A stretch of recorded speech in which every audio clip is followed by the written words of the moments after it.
মনে রাখবেন, আমরা যদি কথা বলা শুরু করি বাংলাদেশে আমাদেরকে মোকাবেলা করা এতটা সহজ হবে না। কারণ আমরা যতটা সহজে আল্লাহ দিনের জন্য রক্ত দিতে পারি, আর কেউ এতটা সহজে রক্ত দিতে পারে না। আমরা রক্ত দিয়ে শাপলা চত্বর রঞ্জিত করেছি, আমরা রক্ত দিয়ে হাটহাজারী রঞ্জিত করেছি, আমরা রক্ত দিয়ে শহীদ বাড়িয়ে তৈরি করেছি। টেকনাফ থেকে তেতুলিয়া আমরা যে পরিমাণ রক্ত দিয়েছি, ফ্যাসিবাদের মোকাবেলায় আর কেউ এতটা রক্ত দেয় নাই।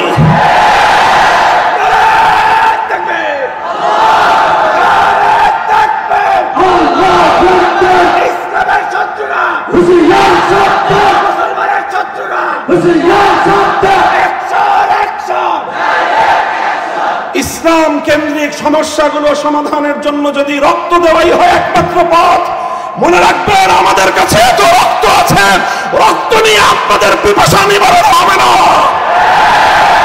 আমরা বহু রক্ত দিতে পারবো, আপনারা সে রক্ত পান করে শেষ করতে পারবেন না। আমার নবীর ইজ্জত, ইসলামের গৌরব, ইসলামের মর্যাদা আমাদের কাছে এতটাই মূল্যবান, আমি এবং আমার সন্তানরা সহ আমরা রক্ত দিতে প্রস্তুত, ইসলামের প্রশ্নে আপোষ করতে প্রস্তুত না।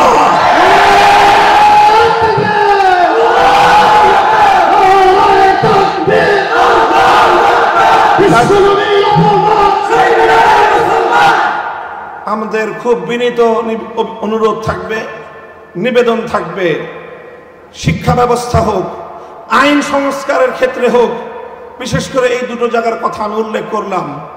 শিক্ষা কমিশন এবং আইন সংস্কার কমিশন, আপনারা যাই করবেন, ইসলামের নামে ইসলামিক স্কলার হিসেবে একজন ব্যক্তিকে আপনারা সেখানে সিলেক্ট করবেন যে লোকটা নবীর হাদিস অস্বীকারী। এই ধরনের তামাশা আমাদের সাথে করবেন? আপনারা কি মনে করতেছেন যে তামাশা করে আমাদেরকে আপনারা লাজবাব করে দিবেন? মনে রেখেন, আমাদের পিঠ যদি দেয়ালে ঠেকে যায়, তখন আমরা যে প্রতিক্রিয়া দেখাবো, ওই প্রতিক্রিয়া সামাল দেওয়ার শক্তি না বাংলাদেশের আছে, না ভারতের আছে, না আমেরিকার আছে। কারণ আমরা জীবন মৃত্যুর পরোয়া করি না যখন আমার নবীর ইজ্জত এবং আমার নবীর আনিত দ্বীন ইসলামের স্বার্থের প্রশ্ন এসে দাঁড়ায়।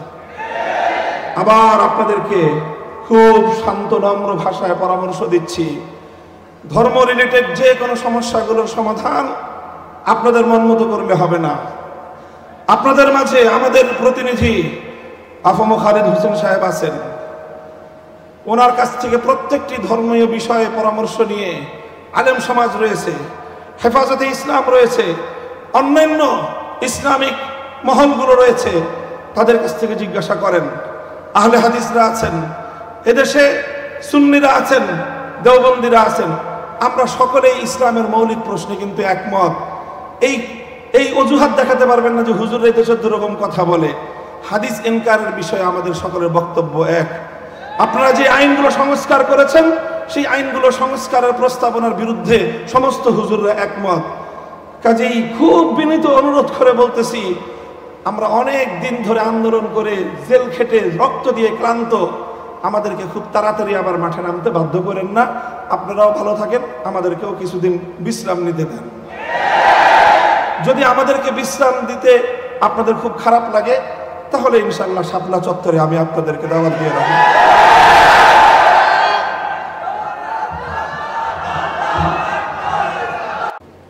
উপস্থিত রয়েছেন দেশের বরেণ্য অন্যান্য উলামায়ে কেরাম এবং আমার প্রাণপ্রিয় ছাত্র বন্ধুগণ, রাসূল আকরাম সাল্লাল্লাহু আলাইহি ওয়াসাল্লামের আশিক উম্মতেরা, অত্যন্ত আবেগাপ্লুত আমরা আজকের এই কনফারেন্সে সম্মিলিত হতে পেরে। এর আগের কনফারেন্সটি শেষ মুহূর্তে যখন বানচাল করে দেয়া হয়, সেই ঘটনার সাথে কিছু হৃদয় বিদারক স্মৃতি আমিও বহন করে চলেছি।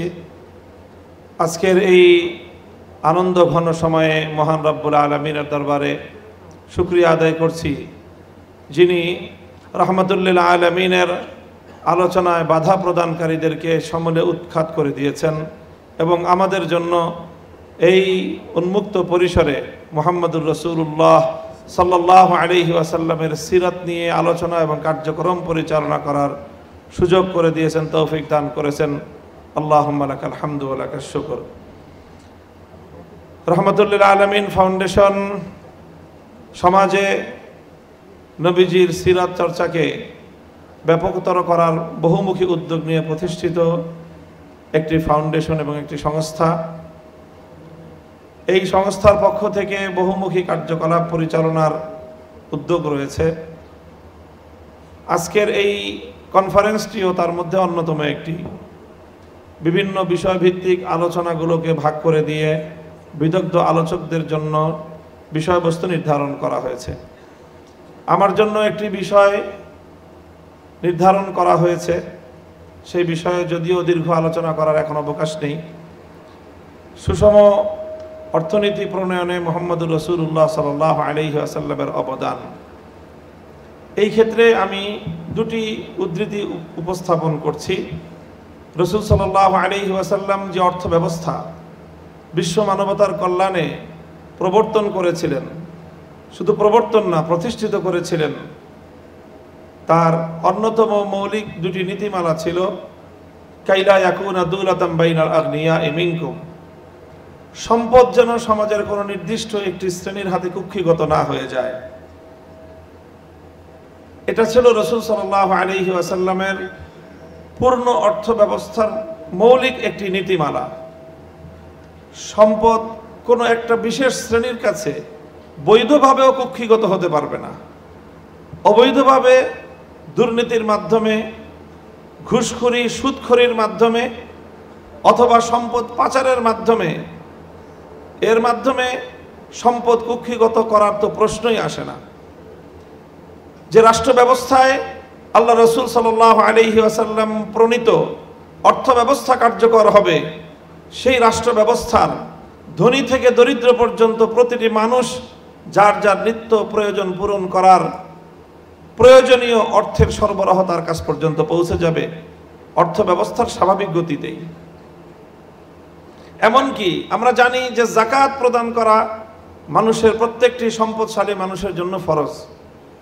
আল্লাহ রাসূল সাল্লাল্লাহু আলাইহি ওয়াসাল্লামের সুস্পষ্ট ঘোষণা রয়েছে, তিরমিজি শরীফ সহ অনেকগুলো হাদিসের কিতাবের মধ্যে হাদিসটি বর্ণিত, যে নবীজি সাধারণ দরিদ্র মানুষের অর্থনৈতিক নিরাপত্তা নিশ্চিত করার জন্য যে একটি মূলনীতি ঘোষণা করেছেন, সেটি হলো যে ইন্না ফিল মালি লাহাক্কান সিওয়াজ যাকাত, দরিদ্র মানুষের প্রয়োজন পূরণ করার জন্য ধনীদের সকল সম্পদের মধ্যেই দরিদ্রদের অধিকার রয়েছে।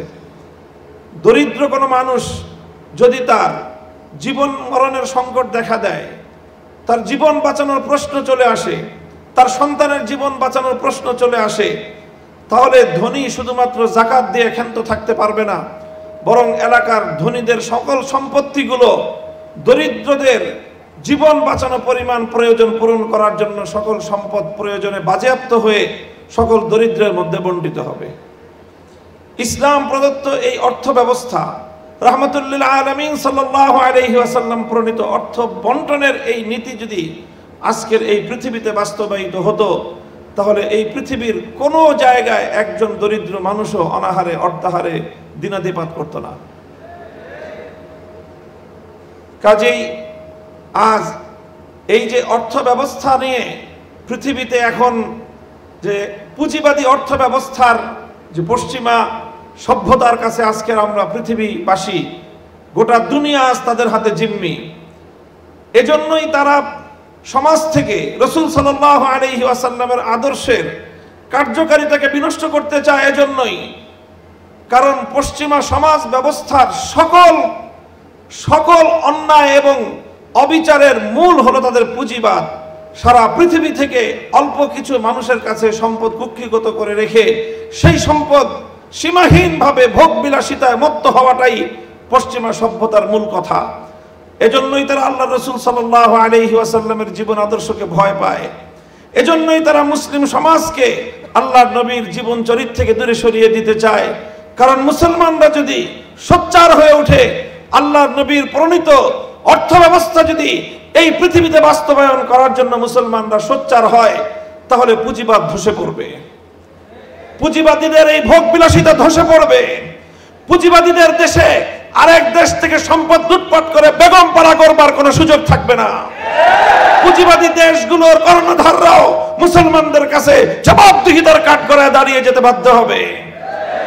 এজন্যই তারা রাসূল সাল্লাল্লাহু আলাইহি ওয়াসাল্লামের সিরাতকে মুসলিম সমাজ থেকেও বিদায় করে দেওয়ার সব ধরনের আয়োজন করছে।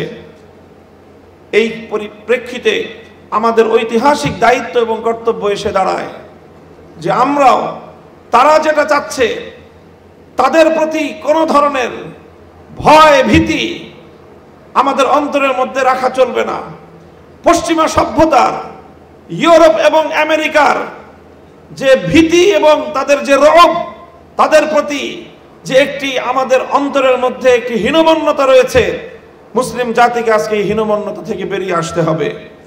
তাকিয়ে দেখো, আমাদেরকে অনেকে বলে যে আপনাদের কাছে আজকের আধুনিক এই পৃথিবীতে আপনাদের কাছে বাস্তবায়ন করার মতো কি অর্থ ব্যবস্থা আছে?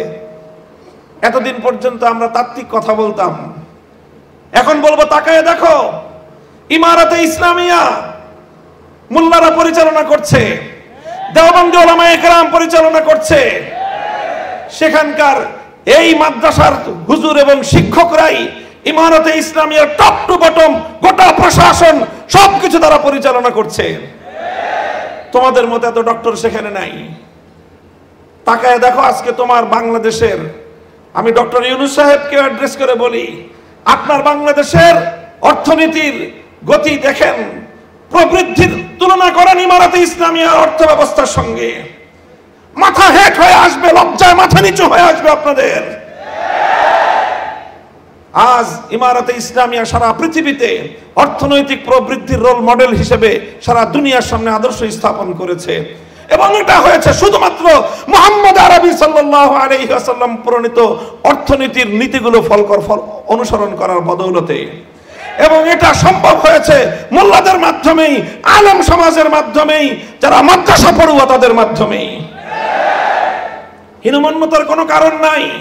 সেই দিন আসছে, সেই দিন আসছে, এই যে ভারত আমার নবীকে নিয়ে দুদিন পর পর ইজ্জত নিয়ে নবীর উপরে কটাক্ষ করে তারা যে আগুন নিয়ে খেলছে, যে আগুন নিয়ে খেলছে, এই নূপুর শর্মার এই অপকর্ম শেষ হওয়ার আগেই রামজি মহারাজ এবং নীতিশ নারায়ণ রানে তারা এভাবে একের পর এক আল্লাহর নবীকে কটাক্ষ করে আসলে মূলত তারা ভারতবর্ষ জুড়ে যুদ্ধের তামামা বাজাতে চায়।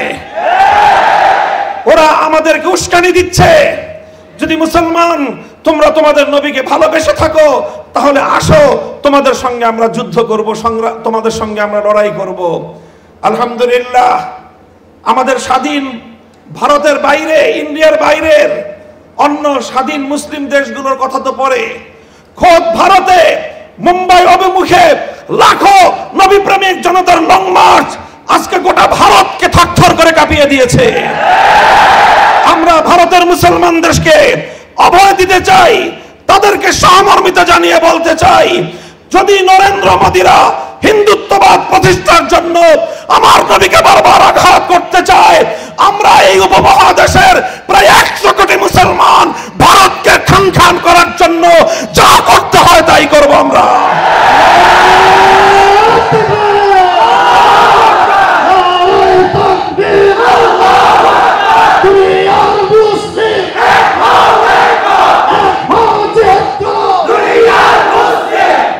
আখেরি কথা, আমাদের অন্তর্বর্তীকালীন সরকারের উপদেষ্টাদেরকে বলি, দেখেন একটা আমি স্মৃতিচারণ করি অতীতের এক সময়ের। বিরোধী দল আন্দোলন করতেছে, বিরোধী দল একটা ইস্যু নিয়ে আন্দোলন করতেছিল। কি ইস্যু? এই যে এই নির্বাচন কমিশনার, প্রধান নির্বাচন কমিশনারকে আমরা মানি না, নাম ছিল তার আব্দুল আজিজ কমিশন মানি না। সরকার বলল ঠিক আছে, আজিজ কমিশনার মানো না, তাহলে বদলায় দিই আমরা। বদলায় দিল, আর একটা প্রধান নির্বাচন কমিশনার নাম হলো মাহফুজ। ও আসলো যখন, বিরোধী দল দেখলো এটা তো আরো বড় তাদের জন্য সমস্যা, যখন সরকারে থাকে তখন বিরোধী দলকে বিরোধী মতের সংগ্রাম এবং আন্দোলনগুলোকে দমন করার জন্য এই ধরনের অপকৌশল অনেকেই আশ্রয় নেয়। যে প্রথম দেয় ছোট শয়তান, ছোট শয়তানের বিরুদ্ধে প্রতিবাদ করলে কয় ঠিক আছে বদলায় দিলাম, বদলায় বসায় বড় শয়তানকে। ডক্টর ইউনূস সাহেব, অন্তর্বর্তীকালীন সরকার, আমাদেরকে এত বোকা ভাবেন না। একটাই অনুরোধ করবো, এত বোকা ভাববেন না আমাদেরকে। আমরা এক শয়তানের বিরুদ্ধে আন্দোলন করলে 16 ছোট শয়তান বদলায় বড় শয়তান বসাবেন। আপনারা শিক্ষা ব্যবস্থায় ধর্ম রিলেটেড বিষয়গুলোকে সাব্যস্ত করার জন্য আপনাদের তত্ত্বাবধায়ক সরকারে একজন ধর্ম উপদেষ্টা আমাদের আলেম সমাজের থেকে প্রতিনিধিত্ব করতেছেন, ডক্টর আফম খালিদ সাহেব। বাংলাদেশের ইসলামপন্থীরা সকলে তার ব্যাপারে একমত, কারো তার ব্যাপারে দ্বিমত নাই। এরকম একজন ইসলামপন্থীদের সর্বজন গ্রহণযোগ্য ব্যক্তি আপনাদের পরিষদে থাকার পরেও আপনারা শিক্ষা কমিশনে ধর্ম বিষয়ক স্কলার যখন নিবেন, আফম খালিদ সাহেবকে জিজ্ঞাসা করেছেন? আপনারা করেন নাই। সবকিছু আপনারা আপনাদের মন মতো করবেন, ইসলাম বিষয়ে আপনারা আলেম সমাজের মতামতের তোয়াক্কা করবেন না। আর এরপরে আমরা গলা ফাটায় চিৎকার করলে বলবেন যে হুজুর এত চিৎকার করে কেন? এরপরে ছোট শয়তানের বিরুদ্ধে আমরা প্রতিবাদ করলে ওই ছোট শয়তান বদলায় বড় শয়তান বসাবেন। এইভাবে যদি চলতে থাকে তারপরে আমরা আর বড় শয়তানের বিরুদ্ধে বলবো না, বড় শয়তানের যারা নিয়োগ দেয় তাদের বিরুদ্ধে আমরা কথা বলা শুরু করবো।